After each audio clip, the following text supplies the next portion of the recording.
Brass players, this video is to remind you how to make our embouchure for playing brass as well as to help you practice your first sounds. Okay, so here we go. Make sure you have your little coffee straw. Okay, I put some painter's tape on mine to make it easier to find when I set it down. Okay, we are going to hold this straw between our teeth and then blow hard, fast air between our lips.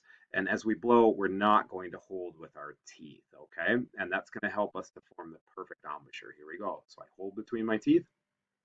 I gently close my lips very naturally around it, and I'm going to blow hard.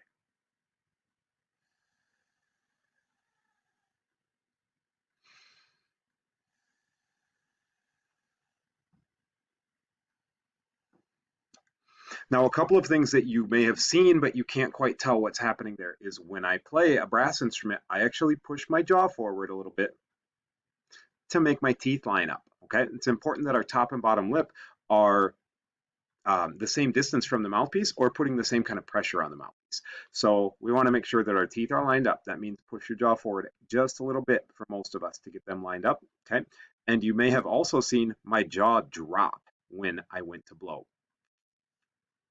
My top lip is pressing down towards my bottom lip. Watch that again.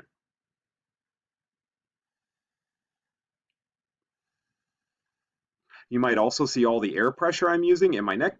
If you blow really hard, it's going to cause your neck to expand a little bit from the air pressure. That's a good sign, okay? Now, the last thing you may not have noticed is my straw is straight out, not up, not down. Okay, straws that are up or down are going to cause problems later on with pressure. Okay, let's go to the next step. So we've got our embouchure formed. We're not seeing bunchy lip. We're not seeing bunchy chin. We're not seeing puffy cheeks. If you're seeing bunchy chin, practice this with me. Form or pull down your bottom lip with two fingers. Pull it down nice and hard. And then try to blow through your coffee straw again. And what you'll start to see is the muscles at the corner of your embouchure poking out, and you'll see your lip get really flat and firm. Okay, let's go to the next step. I'm going to take my mouthpiece, slide the coffee straw into my mouthpiece, and we're going to just center this on our lips and continue blowing air.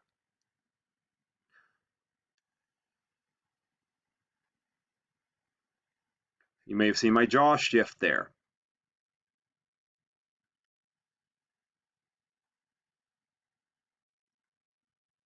As I take the mouthpiece away, you can see that my jaw is down and my top lip is also pressing down, so very tall lips. Fast air that you can hear, okay? Shouldn't be a lot of spit coming out of your straw right now if you're doing it right. All right, so the next step is to continue blowing our fast air, and then we're going to remove the straw to create the buzz. Here we go, blowing fast air and then removing the straw to create the buzz. And let's do this to a 4 count plus 4 count. Here we go. Breathe very deep, sit very tall. Ready?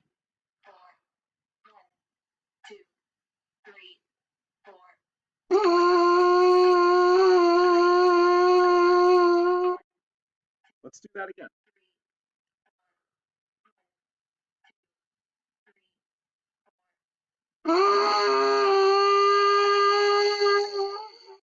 Now I'd like to show you another angle of that.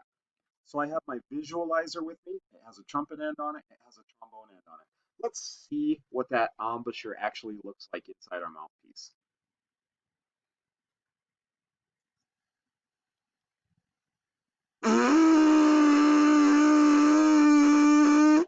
So you can see that my lips are not sticking up around the mouthpiece and they're not protruding into the mouthpiece. Watch that again.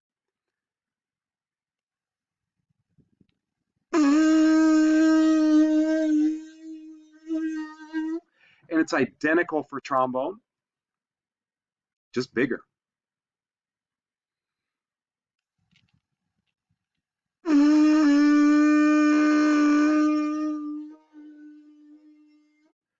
You might have even heard that my pitch was almost identical on trombone versus trumpet. We want to be a very fast buzz, a very small amount of lip buzzing. That's why we use the coffee straw to help our lips close.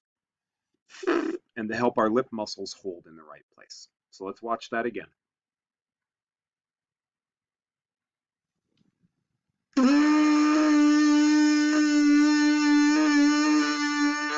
You're seeing flat cheeks and flat chin, okay?